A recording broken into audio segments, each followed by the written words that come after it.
¿Dónde empiezan los derechos de los sindicalizados en huelga y dónde terminan? Esta es una de las preguntas más comunes en una situación en que la negociación entre los sindicatos y una empresa se ha suspendido. El experto en asuntos penales, el abogado César Alba, dice que la huelga es un derecho reconocido, pero explica cuándo se puede desnaturalizar. El derecho a huelga es un derecho consagrado en la Constitución Política del Estado, consagrado en la Ley de Relaciones Colectivas de Trabajo,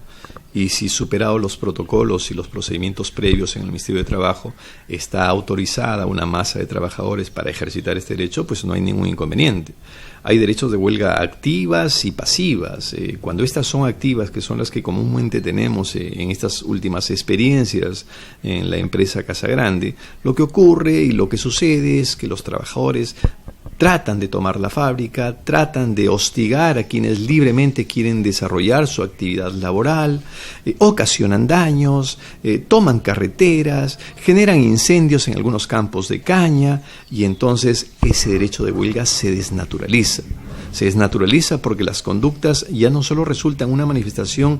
propias de un derecho, sino, en todo caso, ya resultan ser manifestaciones humanas que violentan y atentan contra el ordenamiento normativo, en el caso penal concretamente, en el caso incluso civil, en el caso incluso laboral. Pero aquí de lo que estamos hablando es de que este tipo de comportamientos que se exacerban y van más allá de los parámetros normativos pudieran tener una inmediata sanción hoy con el procedimiento de flagrancia.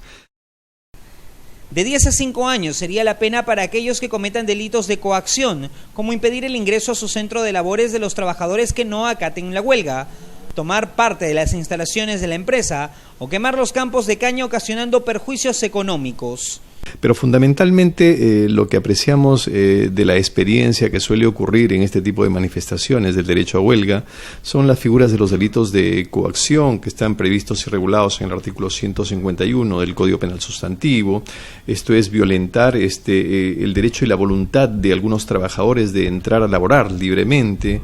Llega incluso en algunos casos a materializarse ciertas conductas de secuestro o desarraigo del ámbito del derecho a la libertad a las personas. Hemos advertido igualmente de que ocurren delitos contra la seguridad pública, como los previstos y regulados en el artículo 273, producción de riesgo común con medios catastróficos, y me refiero específica y concretamente en el caso de acciones de huelga en empresas cañicultoras, al incendio que suele producirse, al incendio que suelen generar estas conductas o estas manifestaciones respecto a algunos campos de caña. Pues la norma penal sustantiva, el artículo 275, establece como agravante de esta figura justamente aquellos incendios que ocasionan grandes pérdidas económicas al ámbito de la empresa que resulta ser la empleadora en este caso. Igualmente hemos advertido delitos como el de entorpecimiento al funcionamiento normal o regular de los servicios públicos, artículo 283 del Código Penal Sustantivo. Hemos previsto también como el decreto legislativo 1237, que justamente establece ya algunas agravantes a la figura de la extorsión en el artículo 200, en su tercer párrafo, establece pues que aquellas conductas de violencia o de amenaza que obstaculizan medios de comunicación o impiden el libre tránsito de la ciudadanía incluso podrían verse sancionadas con penas privativas de 5 a 10 años. El experto también habló sobre la flagrancia. Quien sea intervenido por la policía o fiscalía cometiendo ilícitos derivados de la huelga será juzgado rápidamente, según lo dispone la ley peruana. Y actualmente una figura que resulta pues quizás la más saltante, la más notoria a raíz de las últimas consecuencias jurídico-penales y experiencias jurisprudenciales que estamos teniendo en el Perú, es la figura de la desobediencia y resistencia a la autoridad o a las órdenes legales impartidas. Me refiero a la figura prevista y contenida en el artículo 368 e incluso con las agravantes previstas en el 369 del Código Penal Sustantivo. Es decir, aquellos manifestantes de este derecho a huelga que exacerban sus garantías y los propios derechos suyos y de terceros y entonces van a más allá en sus conductas, violentando y resistiendo las órdenes de las autoridades, en concreto de los efectivos policiales que suelen resguardar el orden interno, resguardar la propiedad pública y la propiedad privada. Además de esto, hay que atender al delito de instigación, ya que las personas que induzcan a la violencia, no necesariamente participando en ella, también serán denunciados. Muchas veces, estos trabajadores son inducidos, son motivados, son alentados a este tipo de conductas, a este tipo de desórdenes y a este tipo de manifestaciones contrarias al orden legal.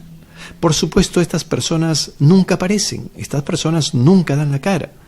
pero cuidado, que estas personas podrían convertirse en inductores, y estaríamos hablando de la figura de la inducción, es decir, aquellas personas que inducen a otro a cometer un delito. Pero no solo eso, sino que en el caso concreto incluso hay algunas personas que pueden asumir la responsabilidad como autores mediatos, es decir, aquellas personas que ejercen el dominio de la voluntad de quien de una u otra manera materializa una conducta delictual. Entonces, cuidado, que hay personas que dicen, bueno, yo no tengo por qué responder porque yo no aparezco, yo no soy ni siquiera trabajador. Sí, pues, pero están alentando estas conductas violentas, o de una u otra manera están ejerciendo un dominio sobre la voluntad de quienes realizan estas conductas violentas. Estas personas también responderían penalmente en cualesquiera de las figuras de tipo penal que hemos hecho referencia anteriormente. Situaciones que deben ser tomadas en cuenta para que los trabajadores puedan ejercer de manera adecuada sus derechos.